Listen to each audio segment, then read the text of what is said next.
Después de este segundo informe de gobierno del presidente López Obrador, ¿qué es lo que sigue en materia económica? Hacemos contacto con el analista económico Pedro Tello Villagrán, a quien saludamos con mucho gusto. ¿Cómo estás, Pedro? Darío, qué gusto saludarte. Buenas tardes. Muy buenas tardes, Pedro. Bueno, ¿qué te parece lo que presentó, lo que expuso esta mañana el presidente López Obrador? ¿Cuál sería tu balance en materia económica?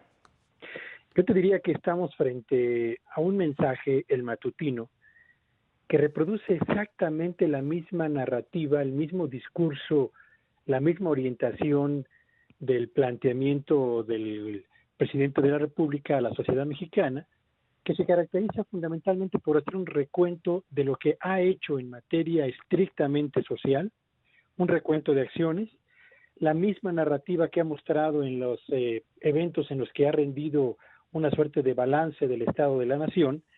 Y yo diría que quizás lo que complementa esta primera aproximación es el hecho de el señalamiento de que lo peor ha quedado atrás desde la narrativa del gobierno federal y que no habrá cambio de rumbo. La política económica que se ha seguido hasta este momento es y será la que habrá de guiar su desempeño en lo que resta del 2020 y, por supuesto, en el 2021. En otras palabras, nos van a recetar exactamente más de lo mismo, así que no esperemos que cambien los resultados que en materia económica marcan la pauta de una economía que vive su peor caída en materia económica en más de 8 décadas, un mercado laboral que presenta un colapso, una destrucción impresionante en empleos del sector formal, y yo diría familias que van a pasar de la condición de un nivel de vida digno a pobreza, y clase media que también va a vivir, yo diría, el deterioro en sus propias condiciones de vida para dejar de ser justamente eso, clase media. Pedro, buenas tardes, te saluda Rogelio Varela. Pedro, Buenas tardes, Rogelio. buenas tardes. Pedro, hace unos días el secretario de Hacienda comentaba que a diputados de Morena que se acabaron los guardaditos, que se acabó todo el dinero que los malditos neoliberales les dejaron ahí en las arcas. ¿Qué podemos esperar en materia de finanzas públicas a partir pues de que pues, los recursos todavía van a ser más escasos?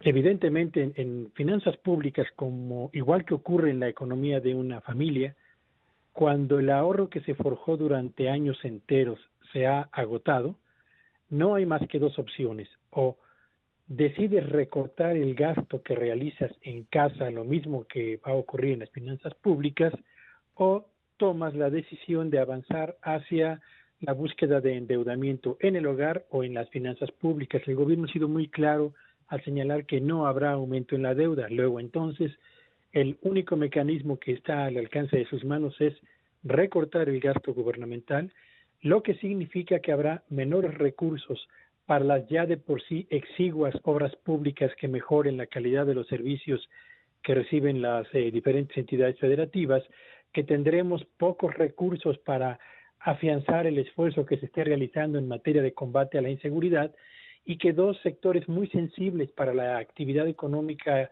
y para el nivel de bienestar de los mexicanos, como lo son educación y salud, van a estar sometidos también a un proceso de austeridad que sin lugar a dudas va a afectar los resultados que se obtengan en educación, nivel educativo, y en salud, cobertura de los mismos y calidad de los mismos. Así que lo que nos espera es un 2021 con un menor presupuesto gubernamental, con una economía francamente muy debilitada y con una sociedad que va a tener que emprender, ya lo está haciendo de hecho, un esfuerzo sin precedentes para recuperar el nivel de bienestar que tenían al arranque de este 2020.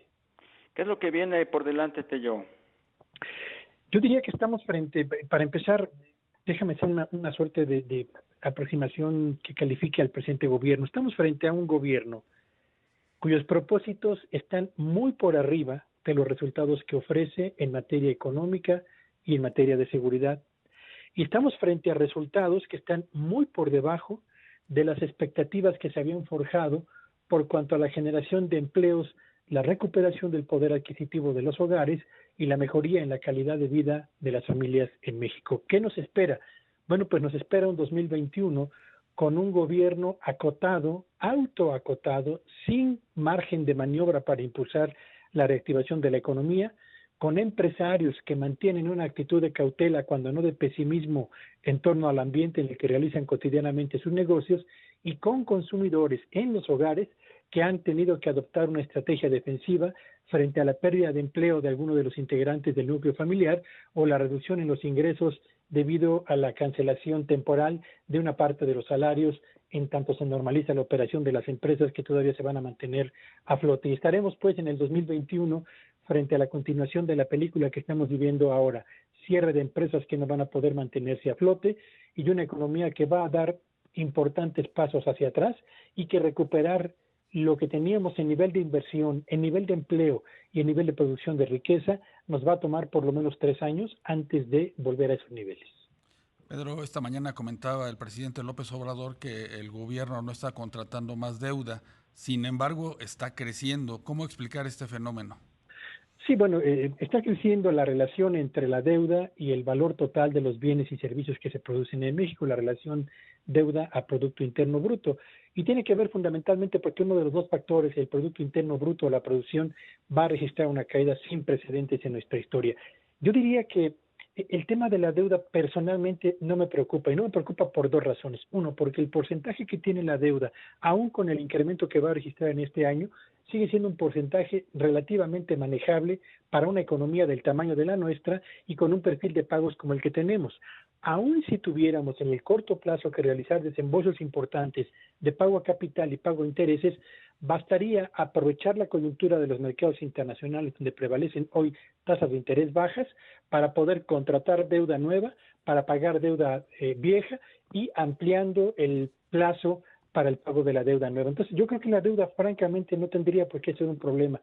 El problema central en México deviene justamente de la ausencia de dos estrategias fundamentales. Una, para inducir la reactivación, y dos, para buscar el crecimiento estable, sostenido y cada vez más dinámico de la actividad económica. Y cuando un país que se mueve en aguas tan turbulentas como las que marcan el desempeño de la economía mexicana y de la economía mundial en el 2020, carece justamente de combustible para tomar rumbo decididamente, pues estamos hablando de una economía que va a estar expuesta a las sacudidas externas, más los problemas de incertidumbre y de desconfianza interna.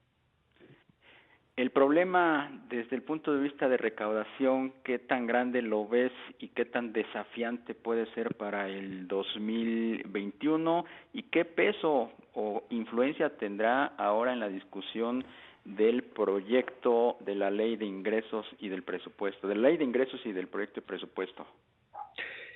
Estamos frente a un año 2020 en el que el cierre de empresas, la caída en las ventas de las empresas, en la destrucción de empleos en el sector formal de la economía y la pérdida de una parte, por lo menos, de ingresos en el interior de las familias, va a provocar que la base gravable para captar impuestos sobre la renta e impuesto al valor agregado se deteriore considerablemente y, consecuentemente, el gobierno va a tener un retroceso serio al cierre de este 2020 en la captación de impuestos sobre la renta y el impuesto al valor agregado. Esto va a crear, desde luego, un gran boquete en las finanzas públicas que, como lo comentaba, el gobierno lo va a acomodar por la vía no de aumentar los ingresos, que no tiene forma de hacerlo, en el nivel en el que tendría que hacerlo para cerrar esa brecha, sino más bien recortando el gasto público, lo que significa evidentemente que se van a apretar el cinturón y le van a endosar una factura muy fuerte a la sociedad mexicana.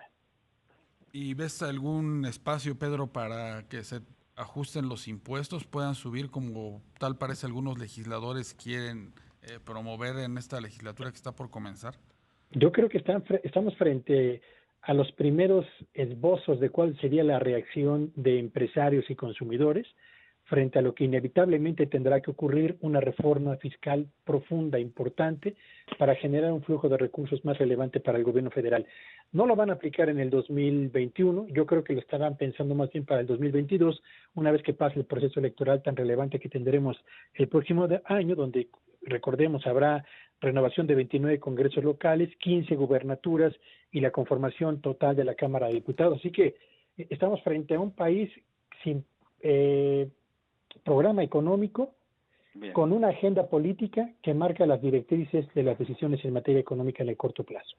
Pues Pedro Tello Villagrán, analista económico, te apreciamos estos comentarios, esta visión que sobre el panorama económico tienes a 2 años del gobierno del presidente López Obrador. Muy buenas tardes. Gracias por el favor de la invitación. Buenas tardes a todos.